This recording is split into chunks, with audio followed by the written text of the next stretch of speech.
ओम शांति। आज का मेरा विषय है चेक एंड चेंज, कि कैसे हम अपने आप की चेकिंग करें और कैसे फिर हम अपने आप को चेंज करें।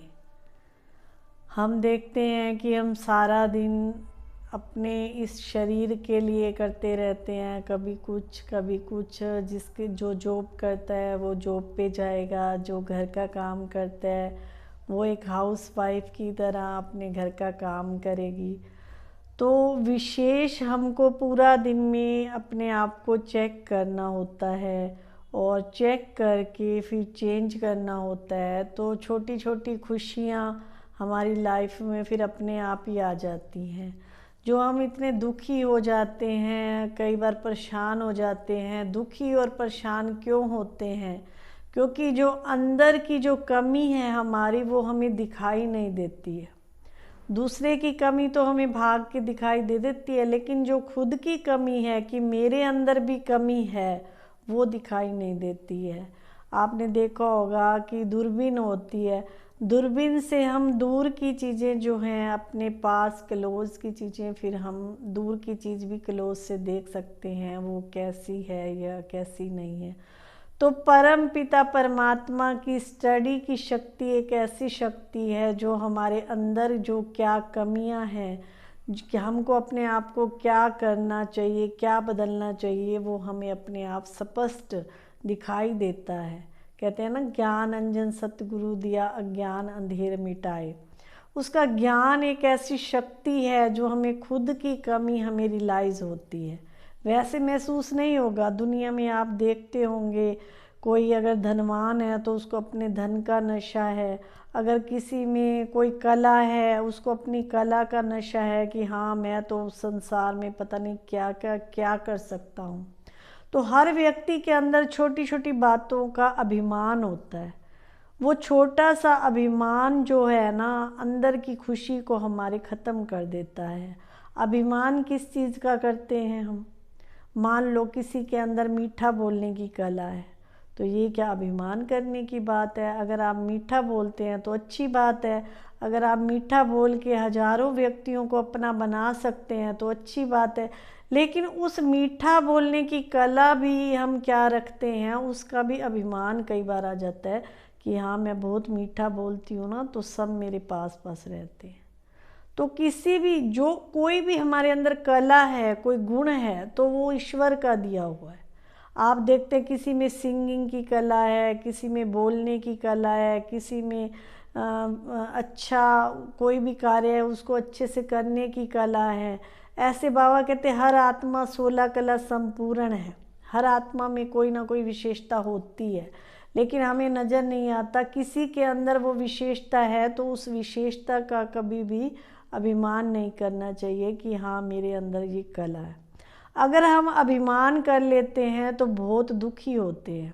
आपने देखा होगा कि कई बार हम अभिमान के वश दूसरे को ठेस पहुंचा देते हैं कि ये क्या है, ये तो कुछ भी नहीं है, जो कुछ हूँ मैं हूँ, मेरे बल पर ही सब कुछ चल रहा है, मेरे बल पर ही घर चल रहा है, मेरे बल पर ही ये सारा जो मेरा सिस्टम है वो चल रहा है। लेकिन नहीं, अगर हम जिस दिन हमारे अंदर ये अभिमान आ गया, अभिमान किसको कहते हैं?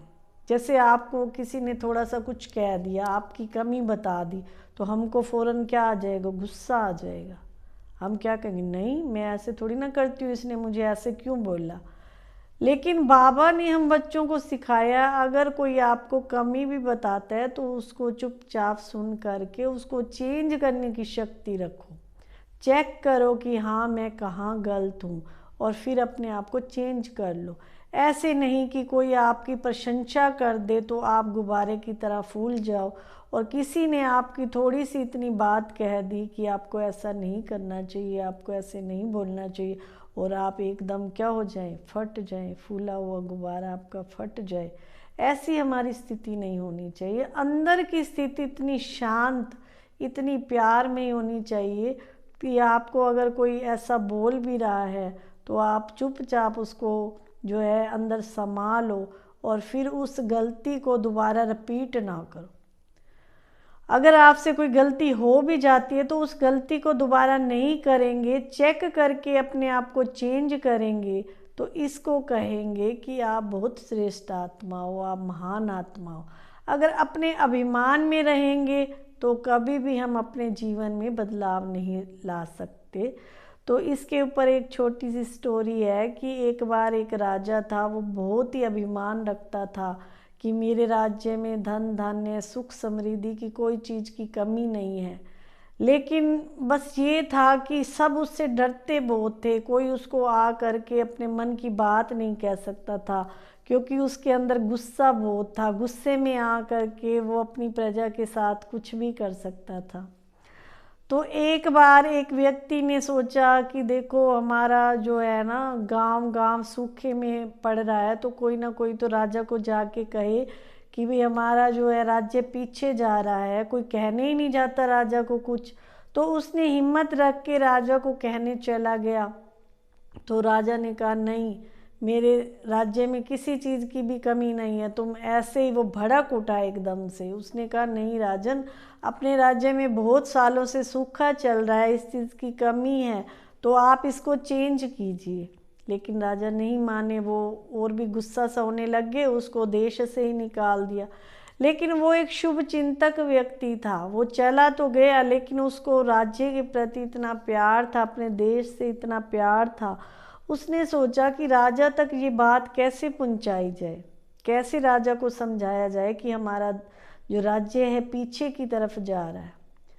तो उसने वहाँ के सैनिकों से मिल के बात की, तुम ऐसे ऐसे राजा से बात करो कि उनको थोड़ा समझा दिया। तो एकदम से राजा को कहा गया कि राजा जी, अपने देश पे किसी दुश्मन ने चढ़ाई कर दी है। तो राजा एकदम से हैरान, भाई हमारे देश में किसी की हिम्मत कैसे हुई जो मेरे पे चढ़ाई कर दी, मेरा राज्य तो संपन्न है बिल्कुल ही। तो इतने में क्या हुआ कि जो सैनिक था उसको बोला चलो आप तैयारी करो युद्ध करने की। उन्होंने कहा युद्ध करने के लिए कुछ है ही नहीं, आप ध्यान ही देते हो राज्य की तरफ, तो अपने राज्य में कुछ ऐसा है ही नहीं जो देश की प्रजा को तैयार किया जाए या कुछ है। तो राजा ने कहा ऐसे कैसे हो गया भाई, हमारा राज्य इतना पीछे कैसे चला गया। तो फिर उस सैनिक ने, जो व्यक्ति पहले आया था राज्य दरबार में, वही वहाँ पे पहुँचता है और सारी बात राजा से करता है कि मैंने आपको 2-3 साल पहले भी इस बात की चेतावनी दी थी, आपने मेरी नहीं सुनवाई की, तो इस वजह से जो है आपका देश जो है पीछे चला गया। तो राजा ने कहा हाँ मेरी गलती है, पर अब क्या करें, अब तो युद्ध करें। फिर उसी व्यक्ति ने कहा कि कोई भी, किसी ने भी चढ़ाई नहीं की है, ये तो एक आपको चेतावनी देने के लिए था कि आप अपने आप को जगाइए, अपने अभिमान को ख़त्म कीजिए। आप ऐसे बन जाइए कि जो हर व्यक्ति आपके पास आकर के अपने दिल की बात सुना सके। आप अभिमान न रखिए कि मैं तो राजा हूँ। राजा का कर्तव्य क्या है कि सबके दुख सुनना, सबके दुख दूर करना। तो ऐसे परम पिता परमात्मा हमको कहते हैं कि बच्चे आप अपने आप को ऐसे बना लो जो आपके आगे कोई कैसा भी व्यक्ति हो आपसे डरे नहीं। अपने मन की बात, दूसरे किसी की बात, अपना दुख आपको आकर के सुना सके, ऐसे नहीं कि डर के वश वो आपकी कमी भी आपको ना बता सके। तो ऐसा हमारे अंदर कोई भी अभिमान ना हो। कोई भी कमियां हैं, कमजोरियां हैं, उसको पहले तो चेक करो कि मेरे अंदर क्या कमी है, फिर चेक करके परमात्मा कहते हैं उसको चेंज करो। संसार है, संसार में उतार चढ़ाव तो चलता ही रहता है। कमियां भी आएंगी आपके अंदर और अच्छाइयाँ भी आएंगी, बुराइयाँ भी आएंगी, लेकिन बुराइयों को पकड़ के बैठ नहीं जाओ कि हे तोता राम नल पे नहीं बैठना, नहीं बैठना, और बैठे भी हैं। जैसे कहते हैं ना, वो एक तोते को सिखाया गया कि तुझे नल पे नहीं बैठना, तो और बैठा नल पे और बोल रहा है नल पे नहीं बैठना, नहीं बैठना। तो ऐसे कमियां तो हमारे अंदर है, उसको हमने निकालना है। सिर्फ कहना नहीं है कि कमियां दूर हों, दूर हों। जो भी हमारे अंदर कमी कमजोरियां हैं, परमात्मा की याद की शक्ति से चेक एंड चेंज। रोज़ बाबा इतनी अच्छी अच्छी हमको मूल्याँ सुनाता है, इतनी अच्छी अच्छी बातें सुनाता है, उसमें से एक ले करके रोज़ की एक बात हम ले और उसको पूरा दिन आचरण में लाएं तो हमारा जीवन जो है चेंज हो जाएगा। ओम शांति।